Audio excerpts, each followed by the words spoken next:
Mereka mencoba mencapai titik awal api. Dia menggigitnya dengan tergesa-gesa, mulutnya penuh lemak. Orang yang berdiri di sampingnya ini hanya bisa menarik ikat pinggangnya dan minum air untuk tetap hidup. Sudah 3 hari 3 malam dan dia belum makan nasi di perutnya. Tetapi melakukan ini adalah melatih keterampilan untuk bisa menekan rasa lapar.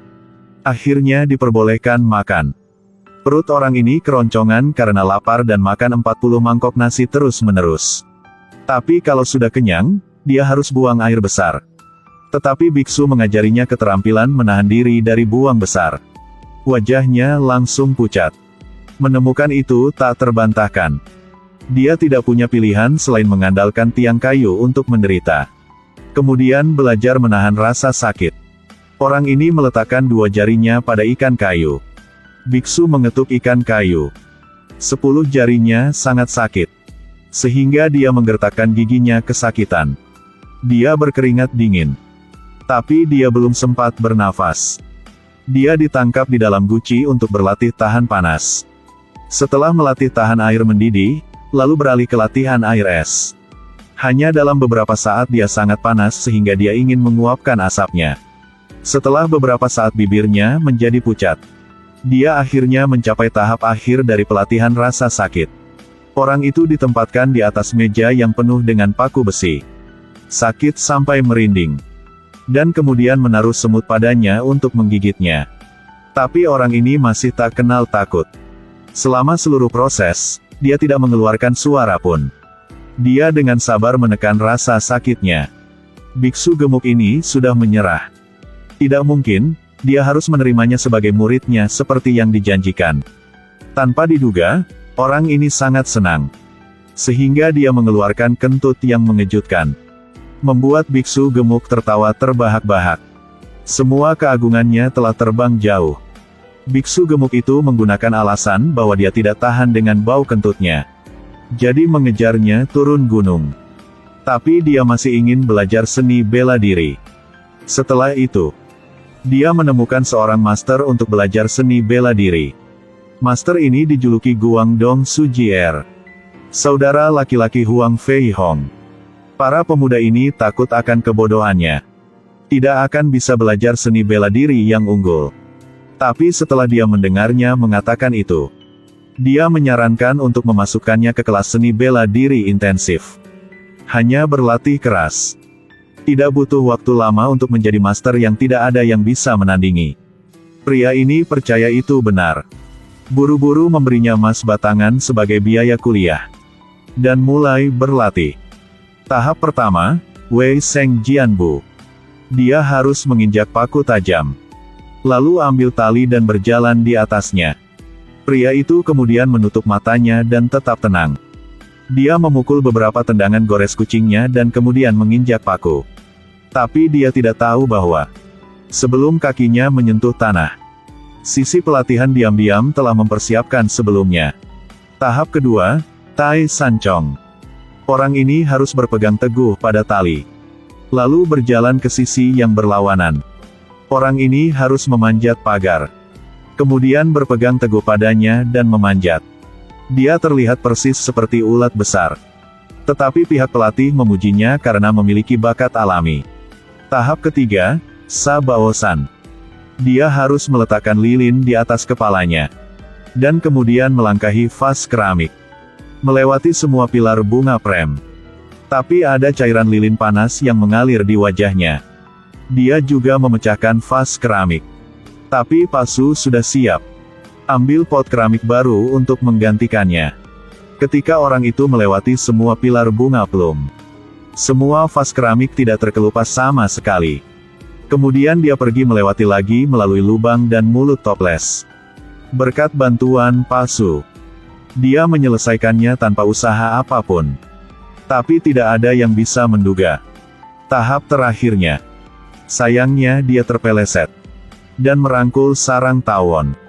Tapi tidak peduli apa. Dia dianggap telah lulus ujian ketat Pasu. Setelah serangkaian upacara khusyuk, Pasu memberitahunya.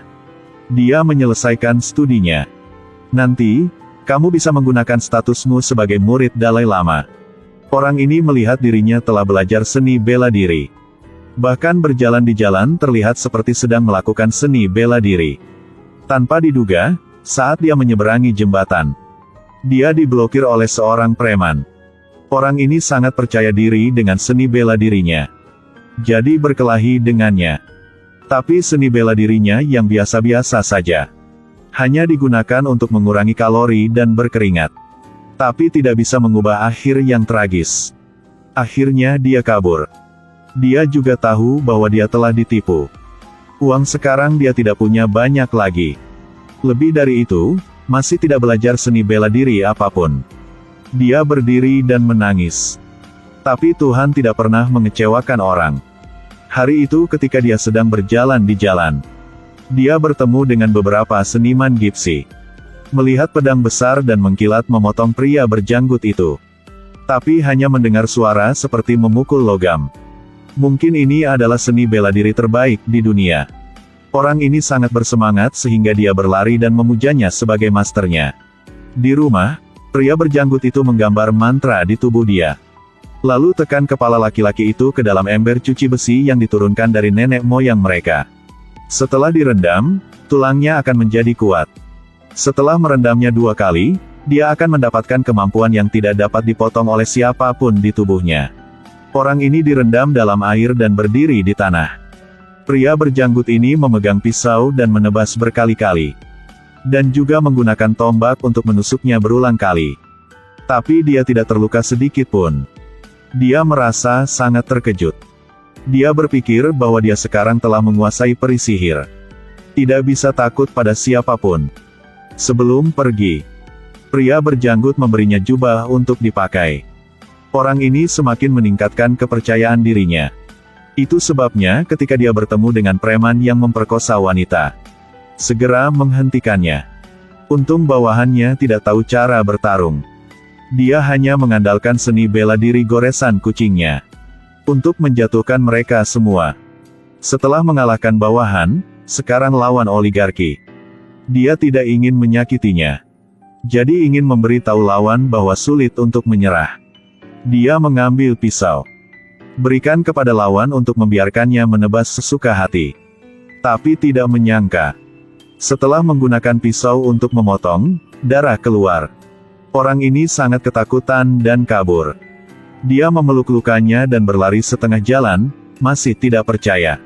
Dia memeluk lukanya dan berlari setengah jalan masih tidak percaya. Lalu mengambil kawat besi untuk menguji. Hampir menusuk pantatnya sakit. Pemuda ini karena dia ingin belajar seni bela diri. Melewati banyak kesulitan. Tapi dia ditipu oleh sekelompok scammers dan menghancurkan harapannya. Nenek moyangnya adalah seorang Taois. Suatu ketika dia berada di tepi sungai untuk berlatih. Tapi tak disangka, kertas rumput itu terbang menjauh segalanya. Saat dia membaca mantra untuk memanggil Dewa Guntur. Tapi Dewa Guntur, setelah mengetahui Taois ini menggunakan kertas untuk memanggilnya, jelas mempermalukan identitas dewa. Tangan kiri memegang palu dan tangan kanan memegang gada. Memenggal kepalanya dengan marah. Sejak saat itu Taois ini dikenal sebagai Lan Tusu. Anaknya seorang dokter. Mengkhususkan diri dalam penggunaan kotoran anjing. Dan penyakit apapun bisa terpaku. Dengan atau tanpa penyakit, semuanya akan terpaku. Semua orang memanggilnya Lan Zanzan. Putra Lan Zanzan adalah kepala tombak dojo. Tapi tidak tahu kejahatan apa yang telah diciptakan di kehidupannya sebelumnya. Dojonya terus-menerus dirusakkan. Ada 4 sekte besar dan 10 guru besar. Arhat terus memukulinya. Dia juga berusaha sangat keras tetapi dia selalu kalah. Menjadi bahan tertawaan orang lain. Karena pintunya dirusak setiap hari. Jadi dia mendapat julukan Landamen. Hari itu Landamen dilecehkan oleh orang lagi. Tidak diragukan lagi dia kalah lagi. Tapi pihak yang menang mengolok-oloknya. Dia sudah kalah 1000 pertempuran tetapi masih belum mengalami cedera internal. Tapi sekarang dia mati karena terlalu marah. Sebelum mati, dia menyuruh putranya untuk membalas dendam. Tapi anaknya juga orang yang tidak berguna. Meskipun dia suka memperjuangkan keadilan. Tapi seni bela dirinya lemah. Sepanjang hari dia dipukuli. Adapun keterampilan seni bela diri yang diturunkan dari keluarganya, selalu kalah. Jadi putra ini yang bernama Lan Tusuai. Untungnya, Lan Damen menyelamatkan satu nyawa sebelum dia meninggal. Jadi pria ini setuju untuk membiarkan putrinya menikahi putra Lan Damen. Tetapi ketika Lan Tusuai pergi ke rumah untuk memintanya menikah dengannya, dia segera menolak. Karena pria ini miskin dan lemah dalam seni bela diri juga. Tapi kebetulannya, putrinya suka orang dengan hidung besar. Ketika melihat hidung orang ini tinggi, lurus, dan besar, jantungnya berdebar kencang seketika. Bahkan menunggu sampai tengah malam. Dia menyelinap berkencan dengan pria itu. Lalu beri orang ini 3 batang emas. Menyuruhnya keluar untuk belajar seni bela diri. Orang ini mengambil emas batangan ini dan pergi mencari guru untuk belajar seni bela diri. Tapi siapa sangka, dia sangat tidak beruntung. Dia salah mempercayai scammer sebagai gurunya. Bahkan ditipu 3 kali berturut-turut.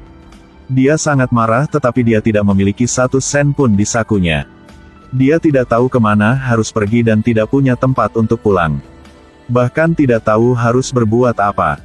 Dia berpikir untuk waktu yang lama. Lalu tersesat di kuil yang sepi. Di kuil ini dia bertemu dengan master seni bela diri yang sangat bagus. Ternyata itu karena tindakan benarnya barusan. Setelah dilihat oleh orang tua ini, lihat orang ini memiliki hati yang teguh. Dia memutuskan untuk membawanya sebagai muridnya. Orang ini tidak percaya, karena dia telah tertipu berkali-kali. Tapi lelaki tua ini segera mengambil tindakan untuk menjatuhkannya. Kali ini, dia menyadari, orang tua di depannya benar-benar master seni bela diri. Orang ini mulai mengambil pelajaran seni bela diri dengan serius. Tangannya mengenai pembakar dupa dan kakinya mengenai tiang kayu. Pukul kepalanya dengan batu bata dan batu. Dia juga melakukan gerakan terbalik. Bergerak di atas air. Dia juga merasa bahwa kali ini dia belajar berbeda dari waktu sebelumnya. Tampaknya jika benar-benar ingin belajar seni bela diri, maka membaca mantra tidak akan berhasil. Semua ini berdasarkan latihan keras. Melalui latihan, kali ini dia berhasil belajar seni bela diri yang sebenarnya.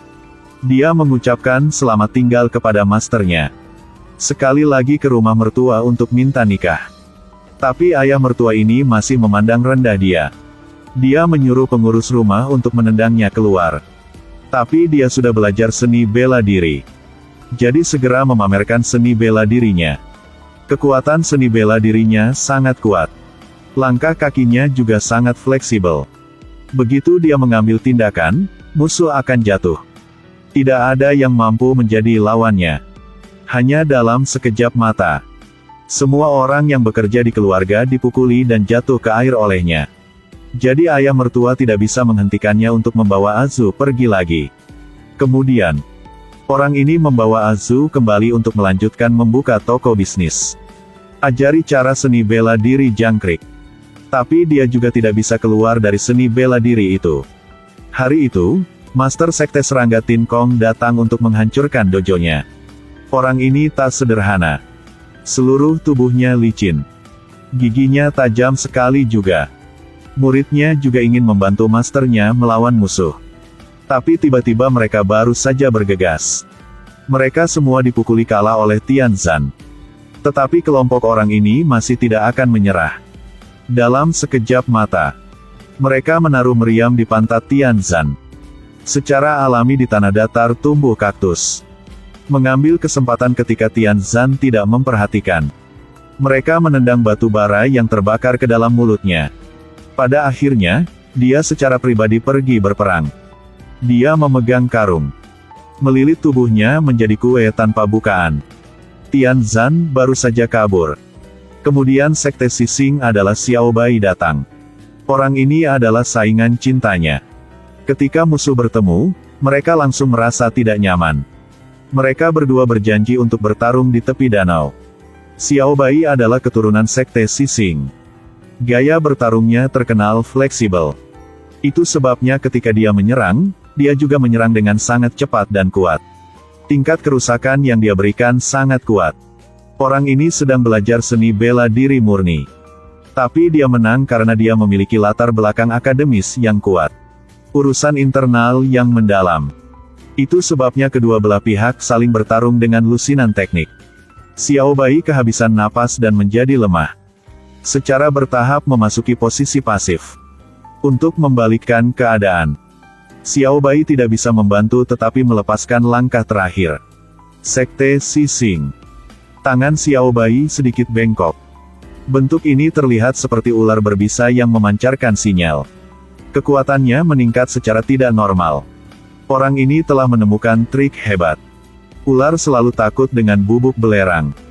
Dia mengambil bubuk belerang dan menaburkannya. Ular berbisa langsung berubah menjadi ular mati. Xiao Bai kalah. Saudaranya datang untuk membalas dendam. Ini adalah orang jahat yang pernah dia temui di jembatan. Mereka berdua membuat janji untuk pergi ke jembatan untuk bertarung. Pada hari pertandingan, orang ini tengah memegang sangkar burung. Tangan yang lain memegang sebatang rokok. Dia membuat tindakan yang sangat menentukan. Sikapnya seperti uskup agung. Adapun yang jahat itu, dipukuli sampai sakit kepala. Dia jatuh dan berguling-guling di tanah. Tapi dia tetap bertekad untuk tidak menyerah. Dia melanjutkan mencoba. Ingin mengambil tindakan terakhir. Tapi tak disangka, dia ditendang oleh orang ini dan langsung jatuh ke sungai. Saudara-saudara mereka berulang kali gagal total. Tidak ingin dipermalukan seperti itu. Jadi dia terus mengirim surat perang. Orang ini juga menerima tanpa ragu-ragu. Tapi pada hari pertandingan, orang jahat itu memanggil 4 penjahat besar di Gipsi untuk datang. Orang ini memiliki seni bela diri yang hebat. Tapi dia hanya punya 2 tangan jadi dia tidak bisa melawan dengan 8 tangan. Hanya dalam sekejap dia dipukuli sampai dia takut lari. Tapi 4 kejahatan besar seperti bermain kucing dan tikus. Untungnya Azu sampai di sini tepat waktu. Dan membawanya pulang. Di malam hari, pemuda itu setelah dipukuli dengan menyedihkan merasa putus asa. Dia tidak menyangka bahwa dia belajar seni bela diri begitu keras. Tapi hasilnya tetap kalah.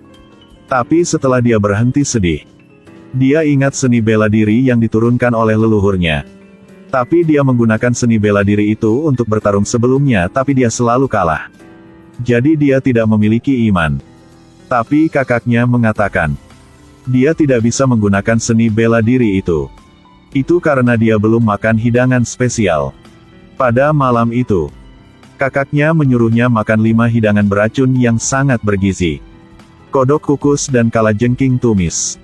Tokek dingin dan kelabang goreng. Salad laba-laba.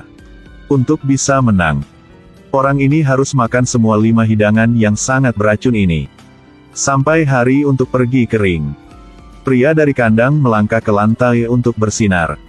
Sejak itu dia makan 5 hidangan yang beracun tadi malam.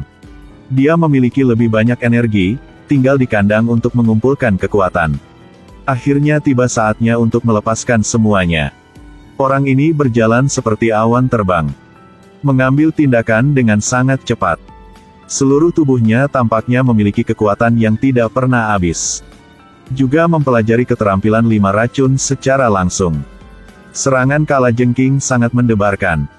Serangan kalajengking sangat mendebarkan.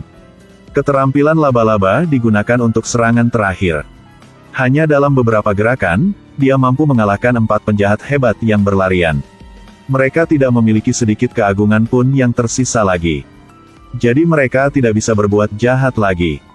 Orang ini juga menjadi pahlawan yang menjadi Jiang Hu yang terkenal.